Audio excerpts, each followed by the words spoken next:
লাহৰীঘাটত বৃহৎ পৰিমাণৰ ড্ৰাগছসহ আৰক্ষীৰ জালত 2 ড্ৰাগছ সৰবৰাহকাৰী। মৰিগাঁও আৰক্ষীৰ বিশেষ শাখা আৰু লাহৰীঘাট আৰক্ষীৰ যৌথ অভিযানত গ্ৰেপ্তাৰ হয় ড্ৰাগছ সৰবৰাহকাৰীকেইটা।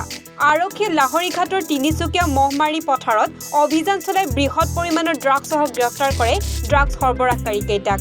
আৰক্ষীৰ জালত পৰা ড্ৰাগছ সৰবৰাহকাৰী কেইটা ক্ৰমে জাকিৰ হুছেইন আৰু আছাদুল ইছলাম বুলি জানিব পৰা গৈছে। ধৃত ড্ৰাগছ সৰবৰাহকাৰীৰ পৰা 50টা ড্ৰাগছ ভৰ্তি কণ্টেইনাৰ জব্দ কৰিছে আৰক্ষীয়ে। উল্লেখ্য যে ড্ৰাগছ সৰবৰাহকাৰী কেইটাই দীৰ্ঘদিন ধৰি অঞ্চলটোত চলাই আহিছিল অবৈধ ড্ৰাগছ ব্যৱসায়।